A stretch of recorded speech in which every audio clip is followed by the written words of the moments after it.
Innal hamdalillah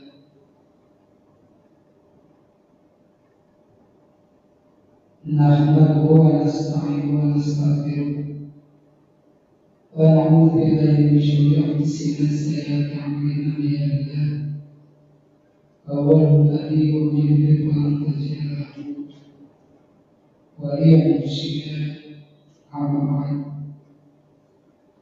Segala pujian yang milik Allah yang Rabb yang menegakkan bumi dan juga isinya. Di kesempatan sore yang berbahagia ini, di cuaca yang sejuk, sekalipun harus ada hujan, namun tidak menyurutkan langkah kita dalam berpelabuhan. Semoga hujan yang turun senantiasa memberikan rahmat dan berkah bagi kita semua. Allahumma sholli ala Muhammad. Salawat dan salam terlimpah juga selalu kepada badan kita yang dihadirkan oleh Nabi Muhammad sallallahu alaihi wasallam. Beliau merupakan hiburan utama bagi kita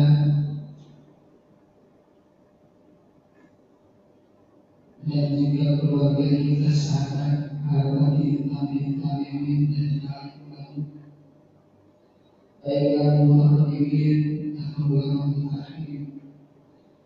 Sampaikan Islam kepada kita yang insyaallah atas segala perjuangannya senantiasa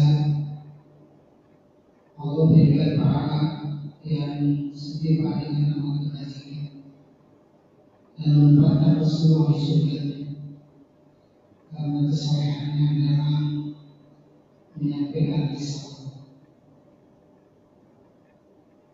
Dan hamba Allah yang sekarang sudah ada di depan Allah, artinya sudah kembali kepada Allah, senantiasa menempatkan mereka semua di surganya dan Allah ampuni segala kesalahan. Dan sakit kita doakan semoga cepat sembuh dan Allah berikan kesembuhan.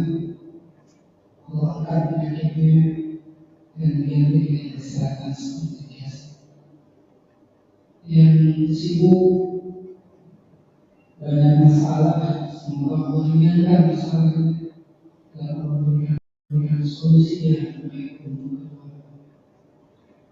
anak-anak kita sendiri, anak-anak tercinta, anak-anak kita dimanapun berada, semoga Allah teguhkan imannya, tetap dalam kesolehan, karena di situasi zaman sekarang ini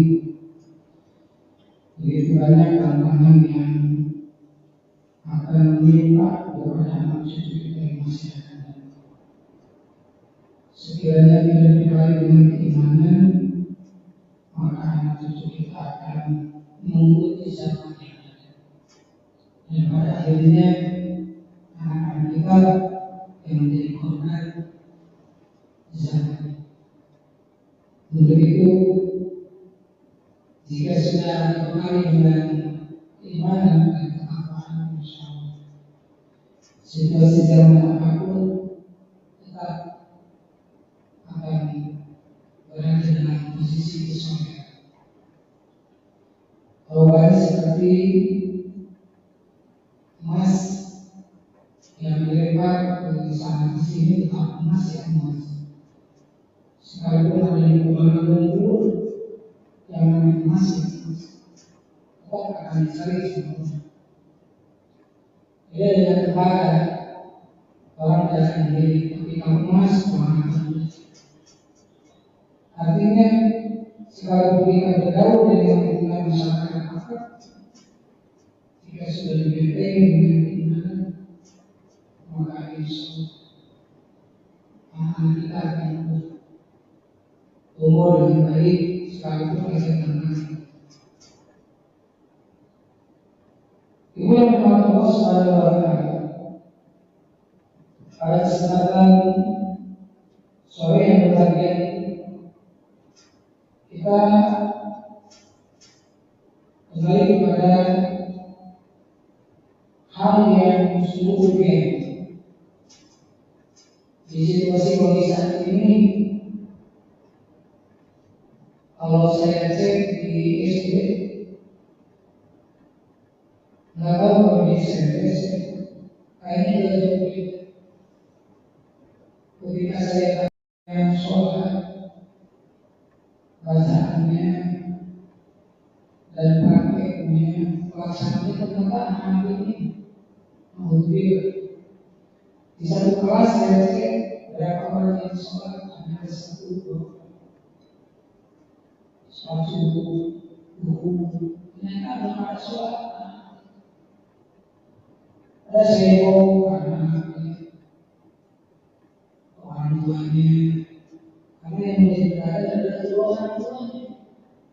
Nah, akhirnya tergantung ya ibadah. Kalau orang tua yang berdisiplin dalam melaksanakan sholat, maka anaknya akan mengikuti sejak itu. Sekalipun yang anak-anak ya, sholat itu ada suka bermain, suka beliau, suka rembutan, suka bermain kakak dengan saudara, itu hal yang biasa. Biasa berjalan, karena itu bagian daripada pembelajaran. Apa ini? Sebagaimana yang dikatakan, aku khawatir akan generasi setelah kata Rasul. Tapi merasa khawatir jika satu zaman nanti aku yang pertama Allah sholat. Mereka ini meninggalkan sholat. Jadi awalnya tahapannya bukan meninggalkan mereka sholat tapi dari dulu. Ada usia itu dari masa. Contoh yang cuma saja di sini. Kemarin baru dengan saya di sini sudah sebutkan. Masih ada satu dua yang menang. Bahkan ada yang jumatannya bukan lewat mulai semuanya jumatan dibuat gitu. Sambil ngobrol, sambil ngomong. Saya bukan jumatan. Kalimatnya harus dari isi jumatan itu bukan dibuat. Kasihan generasi sekarang sudah buta hatinya dengan handphone. Bukan handphone yang salah, tapi orang yang menggunakan handphone sudah terasuk. Nah, nanti kalau generasi itu akan meninggalkan sholat susahnya. Ada sholat itu yang agama. Satu bangunan yang pokok jika ada tiang. Setinggi apapun bangunan, kalau tiangnya tidak kuat roboh. Tapi kalau tiangnya bagus, dia kokoh, maka bangunannya pun akan menjulang. Tapi kalau tiangnya biasa-biasa saja, kekuatannya sudah paham, ada angin, bagus. Di sini dihimbau kita untuk melakukan bangunan, yaitu salah satu justru bangunan dalam Islam adalah suatu memang di suatu yang benar. Kalau kita tanya anak kita yang pertama apa? Coba kalau pulang sekolah, ibu suka menanyakan ya sholat dulu. Dan ditanya kadang-kadang orang tua makan main, dan makan, jajan. Itu jangan ditanya. Anak-anak kita kalau lapar ya pasti makan ini. Lapar pasti dari sendiri, tapi kalau sholat dia bisa. Sholat itu lebih lancar. Jangan anak-anak orang tua saja yang dewasa dalam keadaan itu. Tapi khawatir umat Allah sholat meninggalkan sholat. Sedangkan sholat adalah yang agama. Aman agama diberi siapa yang mendekatkan tiangnya, maka dia akan sama dengan menggunakan agamanya. Aman agamanya bagi siapa yang membawakan tiangnya, berhadapan lagi, ya sama dengan merobohkan agama. Jadi gampang saja ciri umat Islam itu karena sebab itu baik anugerah wal kufur. Salah satu pembeda antara mukmin dan kafir itu, muslim dan kafir itu adalah sholat. Sedangkan yang tadi tujuh itu di satu sekolah yang sholat cuma satu orang, saya datang ke kelas berikutnya sama cuma satu orang, saya datang ke kelas berikutnya sama ada satu dua orang yang biasa sholat. Jadi kerjaan ibu bapaknya apa? Hayang anak hayang sarohe, hayang balade, palinter, tapi sholat saja nggak mampu ditegakkan. Ini bahaya Bapak Ibu kata saya. Jadi kalau anak-anak kita sudah tidak sholat, maka tunggu kerobohan rumah tangga itu. Nggak lama akan roboh rumah tangga pun sama. Karena sosok ayah ibunya tidak sholat, ya tunggu aja. Rumah tangganya akan kacau begitu, tidak akan utuh.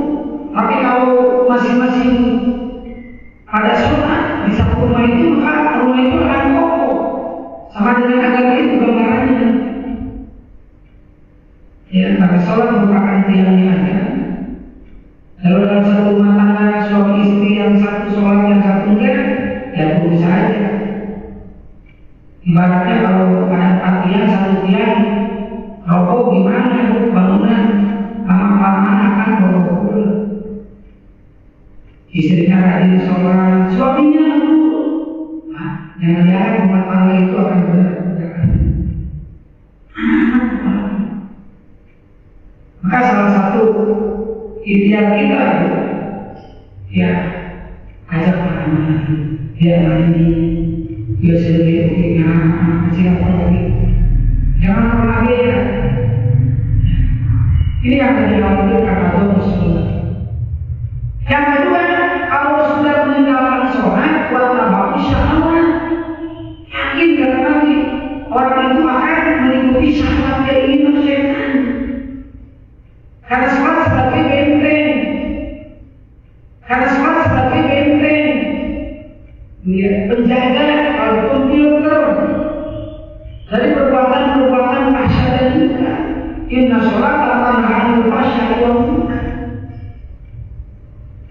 Jadi kalau sholat sudah ditegakkan di rumah, maka penghuni rumah itu akan mampu mengendalikan syahwat dan keinginannya, tidak akan menuruti hawa nafsu. Tapi kalau di rumah itu sholat sudah ditegakkan, yakin orang-orangnya wattaba'i syahwat, akan menuruti syahwat keinginan syaitan. Maka ini penting. Karena sholat mengajarkan banyak hal. Sholat itu, kenapa kita diperintahkan sholat? Coba diawali tetap berpikir, ya, menggambarkan bagaimana tidak upaya kita di hadapan Allah. Apapun yang kita miliki, tidak ada yang patut kita banggakan. Kekayaan, jabatan, harta, itu apa lagi? Seketika lama, ya, kekayaan dalam jabatan, apalagi ketampanan, kecantikan, ya, ada yang apalagi.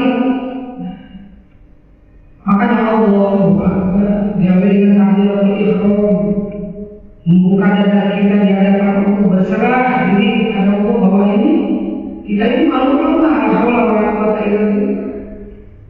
Allah yang Maha Agung yang Maha Esa.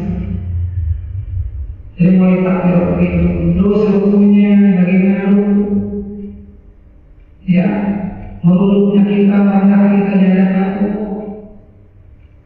Artinya setiap langkah kita, detik, menit, jam, hari, minggu, bulan, bahkan tahun, hanya Allah yang menggerakkan tubuh kita. Kita mah bisa apa-apa tanpa ada pertolongan Allah, ya kita nggak bisa bergerak. Dan Allah juga nanti Allah bisa menggerakkan kaki kita, langkah kita bisa datang ke sini. Sekalipun ibu di rumah yakin banyak kesibukan, karena sudah menjadi kebiasaan jadi dalam kewajiban selama air masih di kandung ada, maka ibu tetap berusaha melangkah. Dan insya Allah langkah kita akan membuka dosa-dosa kita, membuka dosa-dosa kita. Insya Allah. Kalau Sabtu kemarin saya ngaji di Pakistan, cukup luar biasa antusias masyarakat yang bukan di perumahan. Itu hampir 120 orang ya kan. 120 orang, ada absen, ada tidak ada hadiah apa-apa. Sangat itu. Makanya masjid itu dilebarkan lagi ke belakang, aman. Hebat begitu. Dan saya selalu sampaikan sholat yang satu. Kenapa? Karena maaf di zaman sekarang anak-anak sudah pada mengkhawatirkan dari pergaulan dulu. Anak SMP itu yang kemarin bilang lagi pada berzina dengan pasangannya, bukan satu kelompok, ada 5 kelompok berkesang-kesangan anak SMP di satu hotel penginapan. Padahal dan tahu itu anak pelajar. Alasannya apa? Kerja kelompok. Tahunya masing-masing punya kamar masing-masing. Bayangkan coba. Ketika ditanya, kenapa kamu melakukan hal ini? Karena pemerintah saja sudah mengeluarkan alat kontrasepsi.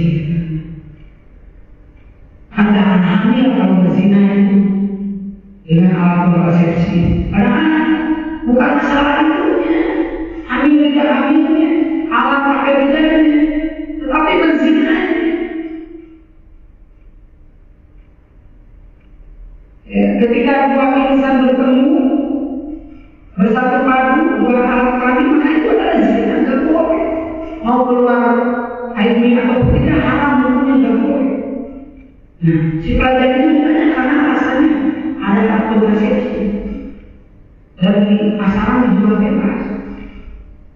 Dan ketika itu diizinkan oleh pemerintah, dilegalkan jual beli. Enak-enak, coba-coba. Alhamdulillah, mudah-mudahan disuruhnya. Dan ini awalnya juga kami sekolah pun sudah merajalela. Dulu saya balik pagi saja, nah SMP yang mau mana? Pakaian di sebelah ini, atas bawah sebelah ini, jangan masuk kamar ini. Dan laki-laki pakai motor, sambung ada mau nyari kemana dia anak-anak lain. Dan saya sudah sampaikan kesan-kesannya ke orang tuanya, ke keluarganya, lingkungan masyarakat. Mari, demi apa itu? Nanti awalnya ada sholat. Namanya sholat. Kalau seseorang sudah meninggalkan sholat, tetap bersyahwat, yakin akan menuruti syahwat. Sedangkan dalam ayat Al-Quran, inna salah maupun isu. Sesungguhnya hawa nafsu itu condong kepada keburukan, ada yang baik. Ya, dia tidak Al-Quran wa ma'ubariku inna salah maupun isu. Nafsu itu contohnya kepada keburukan dan keburukan. Hanya orang yang sholat yang mampu memfilter. Dengan sholat mampu menghilangkan diri dari perbuatan masyarakat. Sebagai benteng sholat itu filter. Maka ada buku mengamalkan diri kepada Allah, menurut di hadapan Allah kita harus gimana itu? Bacaan itu kan beda dengan takbir dari Allah. Lalu subhana rabbiyal azim. Subhana rabbiyal azim. Maha suci Allah yang maha agung. Hanya Allah yang maha agung di dunia ini. Yang patut dihormati, yang patut disembah, yang patut dimintai pertolongan. Lalu di hadapan Allah, orang yang sholat. Maka orang yang sholat ini tidak akan ada dalam hati sifat sombong kamu nggak ada. Selalu mengatakan ini dari kamu. Hanya Allah yang mempunyai karakter kamu. Manusia itu tidak ada apa-apa. Lalu subhanallah ya Allah, rasa dirinya tidak ada apa-apa. Jabatan kekayaan besok mati jadi baru. Tidak, lain banget. Ibu yang lingkungan saja hari ini sampai hari ini yang meninggal itu yang muda-muda. Saya keluarga besar Garut dari ayah. Kemarin saja betul-betul yang muda-muda meninggal beberapa hari. Sepakat ini sudah ada 3 orang. Yang muda ada diri saya, ada sahabat saya. Walaupun saya tidak bisa tenang karena sibuk di sekolah. Anda bisa mendoakan keluarganya. Pada masih muda-muda ya. Mengingat kalau dalam kondisi baik, nanti akan dibahas di bapak kajian tentang husnul khotimah. Seperti apa husnul khotimah itu? Dan siapa orang yang akan mendapatkan husnul khotimah? Ada kriterianya. Maka belum sempat saya ketik, baru tulis setengahnya tadi tentang dulu. Nanti bapak-bapak kajian itu bagus sekali. Kita akan buka satu kitab dan penafsiran beberapa ayat. Endingnya nanti ke sini ada kaitan yang bagus. Kita mau kupasnya aja. Ini yang namanya wajib Allah sholat atau syahwat. Jadi kalau orang sudah meninggalkan sholat, yakin disitunya atau syahwat akan mudah dikendalikan oleh syaitan, oleh iblis, sehingga dia memiliki syahwatnya, hawa nafsunya. Tapi kalau ada semangat setidaknya ada filter kayak rem, ramu-ramu, hati-hati. Nah, kita ahli sholat, pasti kalau berbuat maksiat, maka selalu mengumpulkan diri, nggak ada apa-apa yang. Sekarang ada lagu yang mempunyai kedewasaan, mau kemana tuh? Sampai mau jalan-jalan mana segala cara di TV itu kamu di TV di sebelah saja seorang bupati, calon bupati ada sampai yang mengeluarkan uang lebih dari 50 miliar. Mau kemana? Gaji berapa sih? Setingkat bupati jabatan yang berapa gajinya? 20 juta kan? Sampai modalnya itu 50 miliar lebih sebulan. Bayangkan coba. Kejarannya dunia, agak kecil Bu. Lebih baik kita bersyukur jadi hamba. Mengejar jabatan itu pada hatinya capek, lelah, diperbudak kita nantinya. Kalau sudah mulai 50 miliar, 100 miliar, berarti uang itu harus kembali. Dari mana dia nanti? Gaji saja 1.000. Kalau hitung-hitungannya itu 20 juta aja sebulan. Kali setahun berapa itu? Jabatan 5 tahun gak lama. Akan mengejar target seperti itu. Oh, berarti akan ada uang yang lain yang harus diambil. Dengan cara apapun itu. Belum sekolah yang lain, mau bilang. Saya selalu buka-bukaan untuk para pejabat, untuk teman-teman yang mencalonkan, mengingatkan. Hakikatnya apa Bu? Ternyata di bawah hati sampai mengejar ada yang mengalahkan segala cara, menunggu menjual ayat-ayat Allah, janji-janji, kasih demi apa? Ada di alam. Ya, lebih baik kita menjadi hamba yang biasa-biasa saja. Terus sudah lupa, tidak. Sami Allahumma hamdika. Ya, semoga Allah mendengar kalian dan memujinya. Rabbana kepadamu ya Allah. Rabbana, ya. Wahai kami, kepadamu ya Allah, aku memuji. Hanya Allah yang patut dipuji. Setelah rukuk kita memuji Allah kembali. Karena hakikatnya tidak ada yang perlu dimanfaatkan. Mendingan kalau banyak umur bisa bertobat. Kalau tidak mati besok lusa. Sudah nyobok sana sini, sudah suap sana sini. Mohon maaf sih. Sampai mati-matian mereka. Usia lama. Apalagi para calon itu usianya sudah 7 tahun. Harusnya fokus ibadah beramal soleh. Uang yang ada untuk saham akhirat, bukan saham dunia akhirat. Hitung-hitungannya itu kalau saya usia sekarang 49. Kalau kita tanya umur 63 berarti berapa puluh tahun lagi? 13 tahun lagi. Tapi kalau panjang umur sampai ke situ Rasulullah. Kalau tidak, entah itu teman saya yang meninggal kemarin, usianya 49, murid saya 35, anaknya 2, ibu saya pernah udah 2, istrinya dia bersalah saja, ada ibu saya hanya bisa menolak. Nah, apa itu? Hitung-hitungan kita mati saja dunia nanti tidak apa, apalagi saya dari perang di sana sini.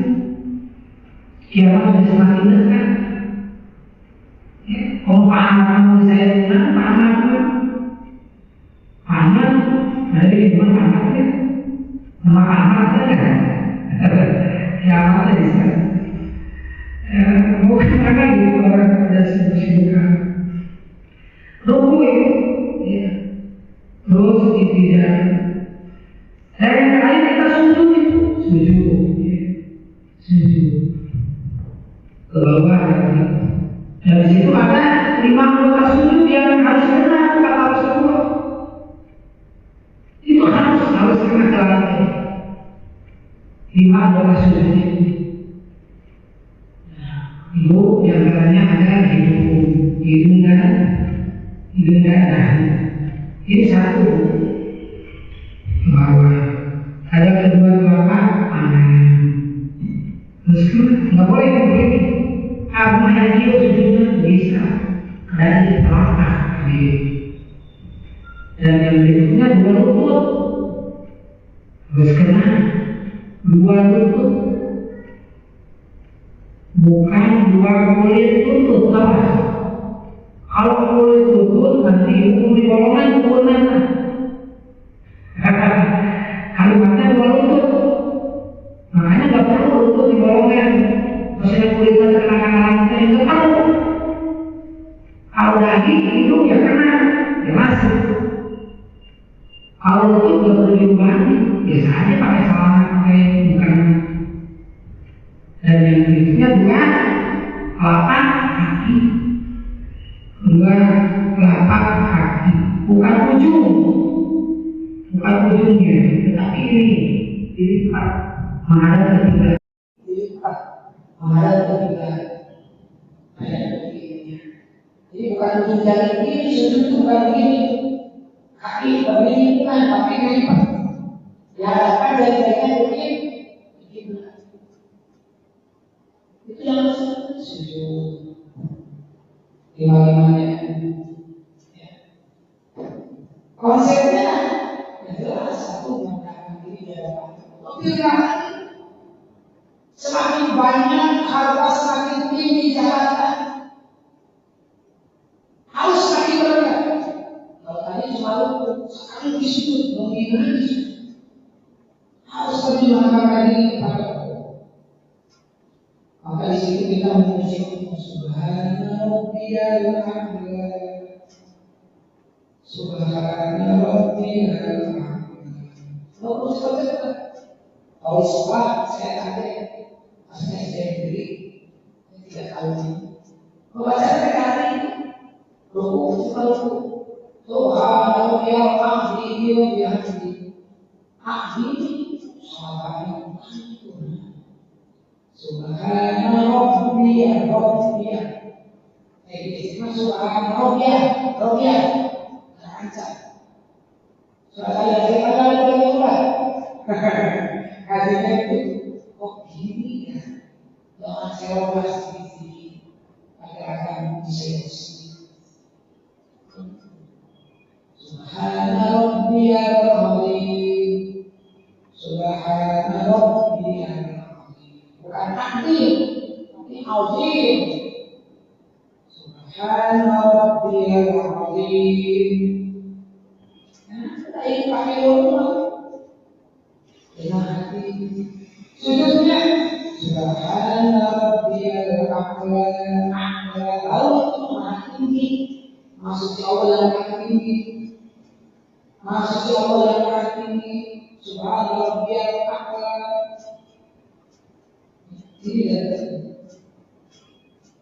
Di situ kita berhak untuk berhajat apa saja. Ngomong hajat kita apa di situ, keinginan kita. Di situ itu supaya minta kepada Allah. Karena ini katakan kebanyakan sujud, maka kebanyakan doa ketika sujud. Lama-lama kalian bersujud dan di situ memohon kepada Allah. Subhana rabbiyal a'la, Subhana rabbiyal. Itu yang soalnya. Subhana rabbiyal a'la, sesuai yang nanti. Jadi apapun kebutuhan kita, keinginan kita, ada kita akan dahulukan. Berdoa silakan. Hanya amin. Dan sujud bukan hanya itu saja, mengikis sifat dia yang pertama, mengikis sifat dia yang ingin dipuji. Tidak ada pujian, hanya Allah selalu yang akan dipuji. Yang kedua sifat sombong, takabur, sujud itu lebih hebat lagi. Sombongnya kita pasti. Itu kan selalu melakukan. Kalau dalam Quran selalu melakukan sopan depan itu. Kalau bahasanya kita dalam bagaimana ya sujud kesombongan tidak dimiliki oleh manusia. Ujub begitu juga. Nah, kalau kita banggakan dalam diri maka bukan. Tidak ada apa-apanya gitu. Dia dalam bagaimana ingin melihat saja kita susah kalau Allah tidak gerak, ingin muat saja kita susah kalau Allah tidak gerak, ingin bersih saja kita tidak bisa kalau tidak Allah gerak, ingin kentut saja tidak bisa kalau tidak Allah gerak. Orang yang muat terjadi, ada ingin bersih terjadi gimana tugas? Maka di sini manusia harus memahami diri sendiri. Tidak kita harus menjadi sesuatu. Kenapa demikian? Ini adalah Allah Subhanahu wa Ta'ala. Maka dalam hadis Nabi mengatakan terbanyak bagaimana disujud di kalangan sujud. Biasanya kebanyakan kita sudah ahli paham silakan. Karena kalau seseorang dalam sujud itu di dalam otak manusia yang tidak dimasuki darah, hanya orang yang bersujud yang akan mengangkatkan dari masuk. Tapi dalam sana hebat ya sujud, sosial sujud. Kalau itu punya penyakit apa migrain, darah tinggi, sujud itu yang mengalami kami. Dia baik, ya silakan dari sujud, aman sujud. Lalu berobat secara kemarin. Nah, jadi ibu dalam menjalankannya dengan waktu, ya. Tepat waktu dan melalainya mengamalkan diri itu sakti tidak ada paksaan, bukan hanya ibadah, tetapi kebutuhan suatu. Rasanya gimana kalau tidak suka kau seperti pohon yang sudah tersiram satu hari ini selesai. Ada yang ketika sholat, basuh anggota tubuhnya, sehat selalu, bercahaya. Iya, kemudian Allah Subhanahu wa Ta'ala.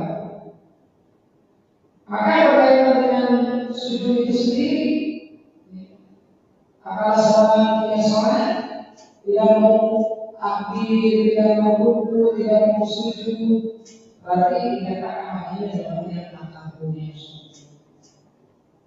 Ini kata Rasulullah. Jadi kalau mau ingin tahu orang yang sholat itu dia suka sholatnya. Kalau tidak suka sholat dia bermain tangan dan karena orang yang sholat dia tidak mungkin sholat. Karena suriawi dengan takbir Allah, rukuk sujud, nah dia tidak memiliki apa. Ya Allah. Maka dalam sujud ini seseorang akan senantiasa dijaga tetap dari yang tidak. Ketika ibu ini kepala, silakan sujud. Tapi dalam sujud juga berarti sujud lama itu sambil berdoa, tapi memohon segala keinginan. Terus aku meninggalkan apa kalau sujud? Dan juga meninggalkan apabila sujud kami saja maka pikiran itu. Terus meninggalkan sistem pernapasan. Benar sujud dan khawatir ya pernapasan kita supaya enggak jumlah. Terus bagi wanita yang hamil, ya, dia akan senantiasa memperbaiki kandungan rahim supaya turun. Kamu budak yang panjang kayaknya itu hamil sujud maka keluar sebaliknya. Dan juga bukan itu saja, menjaga menguatkan kehidupan bayi yang mengandung. Kalau saudara sudah hamil, sudah kuat rahim, mengangkat rahim. Dan ini kadang-kadang sulit dipahami sih, tapi kalau orang yang beriman dia bisa. Dan berikutnya berhindar dari sungsang sujud. Ya. Kalau kamu sungsang, berarti sujud. Sholat, lama sujud. Kemudian Allah Subhanahu wa Ta'ala dan yang menjadi kandung nanti apa? Coba ibu lihat di syarat perhatian itu kayak orang yang sholat. Dalam otak kita syarat yang menjadi otak kita itu berbentuk orang yang sujud. Otak kita itu gambaran otak kita. Otak kita itu gambaran otak kita. Mulut dimudahkan, setelah di-scan, dibuka di dalamnya ternyata otak itu gambaran orang yang sujud. Artinya sudah jelas mempunyai Allah. Karena dalam Al-Quran surat Al-Dariyat berat jiwa manusia diciptakan oleh Allah untuk apa? Untuk apa? Untuk ibadah. Wa ma khalaqtul jinna wal insa illa liya'budun. Dan tidak aku ciptakan manusia dan jin kecuali hanya untuk beribadah, mengambil makanan, illa liya'budun. Menghambakan diri kepada. Maka yang ada di otak kita, ini otak kita ini kita disudut bentuknya. Itulah sesuai dengan surat ada yang tujuan manusia diciptakan dunia ini untuk menghambakan diri kepada Allah, untuk bersujud, bersimul di hadapan Allah. Selain termasuk orang yang sungguh. Nah, ini kadang-kadang tidak disadari begitu. Ini begitu sungguh sayang Allah kepada hamba.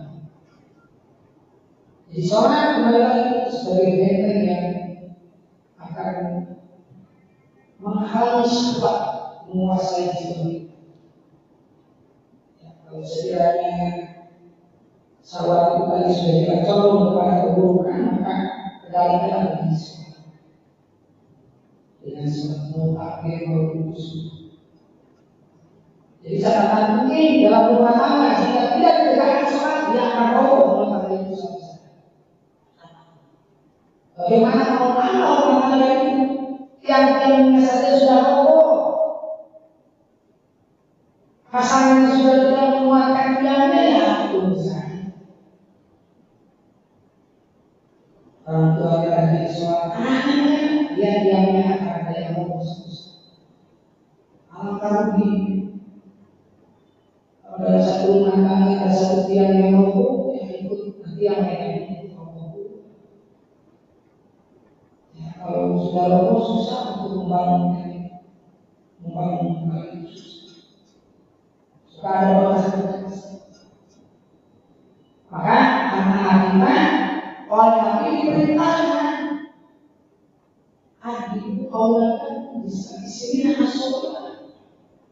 Didilah anak-anak, ajarkan anak-anakku untuk menegakkan sholat bisa disini di usia 7 tahun. Di usia itu, ibina itu dididik oleh sejak ini untuk menjadi seorang hamba dari sejak kecil. Angkat sini anak susah dan jangan lihat. Bambu saja kalau sudah gede atas, kalau masih kecil bisa dilurus. Gampang lihat, gede susah. Namun kalau itu sudah begini dari sejak kecil, maka setelah dewasa pun dia akan mandiri dengan sendiri. Malah sedikit dia masalah kembali lagi. Bisa begitu. Yang kaget kalau anak kita di usia dewasa malas sholat itu ibu saudara udah cerita Tuhan. Ibu saudara kali hampir 20 kali saya kalau yang paling gede sekarang bisa dikatakan dari tempat di hadapan dia karena visual itu visual kata psikolog dia visual dosa dan visual. Kalau yang kedua kalau yang pertama visual, kalau yang kedua cukup dipanggil satu kali dari zaman dulu dia langsung merespon karena dia kalau dia anak-anak ini. Kalau yang ketiga, keempat itu ada yang subjektif,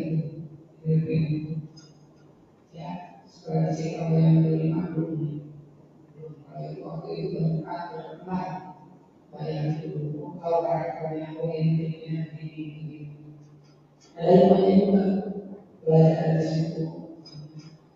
Dia nama juga apa yang kita tahu kekurangan dia kita di mana posisi.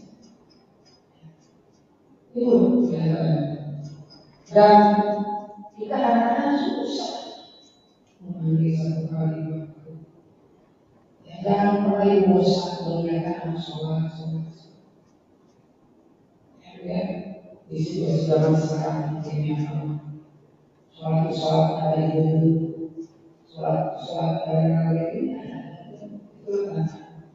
Makanya dalam Al-Quran sudah jelas ayatnya, Mas di Wasfobir lainnya bersabarlah kalian dalam melakukan sholat. Kali dalam Al-Quran sudah diperintahkan anak-anak berkaitan dengan sholat.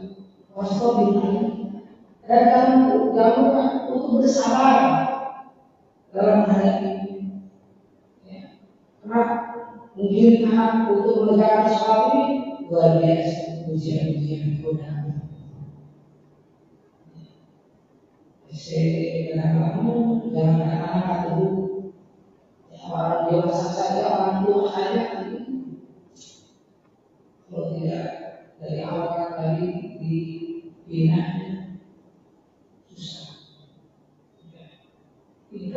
masih dari awal.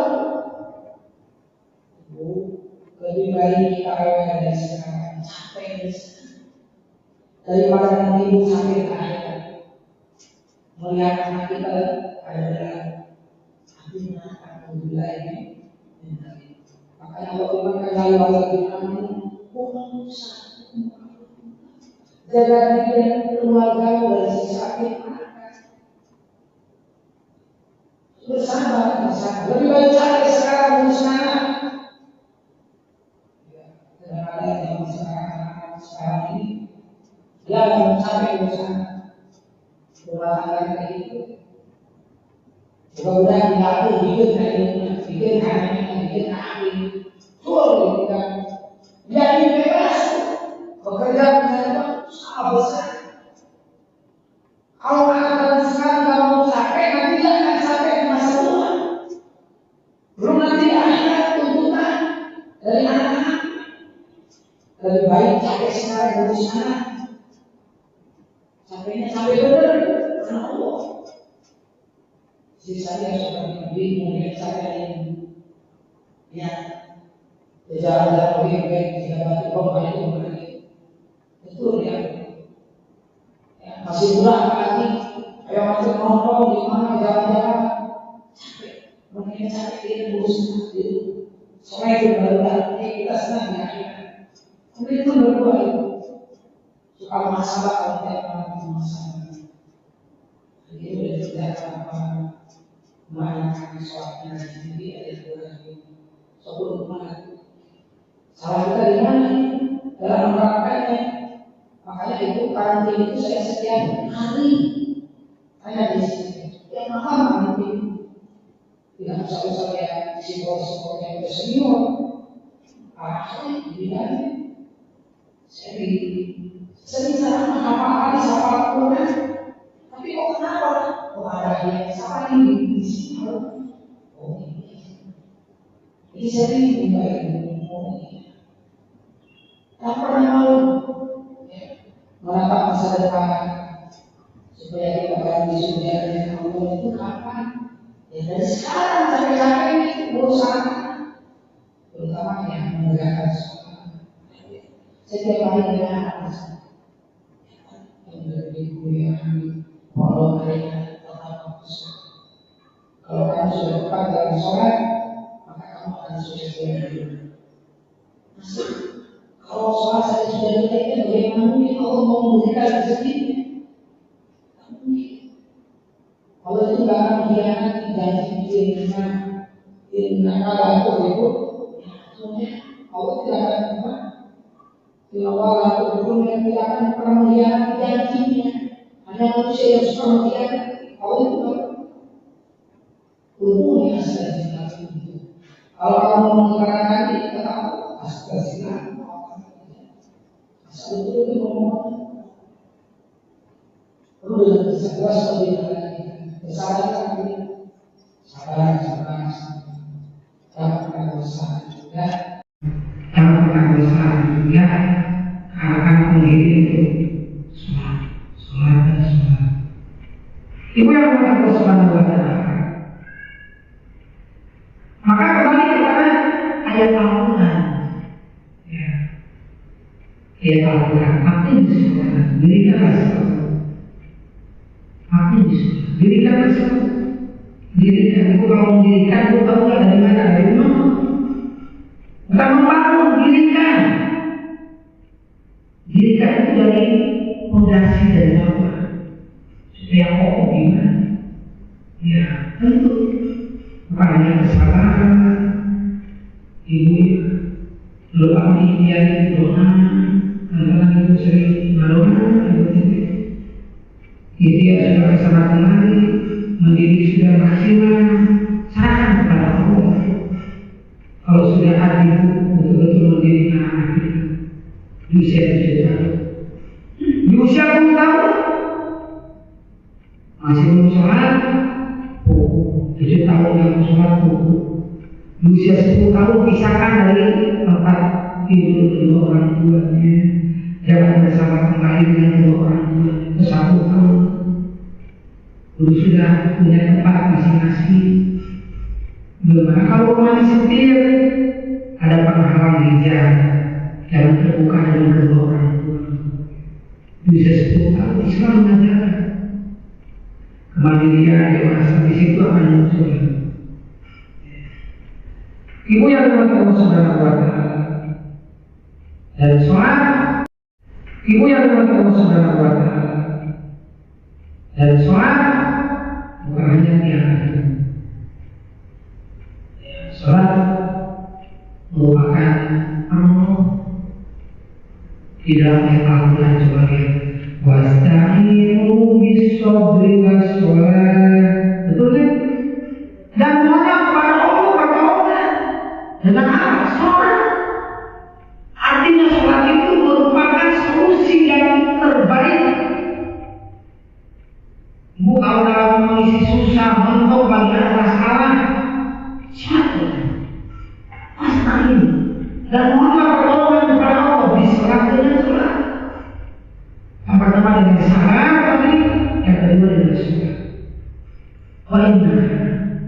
Sesungguhnya memohon pertolongan kepada Allah dengan sholat itu lakabiratun, berat sekali, sulit sekali. Jadi kalau ibu memohon pertolongan kepada Allah, saja, itu kuncinya. Suami nggak pulang-pulang kemana? Sholat tadi, balik dari itu. Susah mencari kerja, ya terus pendapatan begini terus, sholat saja. Bapaknya kayak gitu, ngomong. Cuma yang demikian itu akan berlaku, sangat-sangat berat. Hanya tauhid, kabiratu.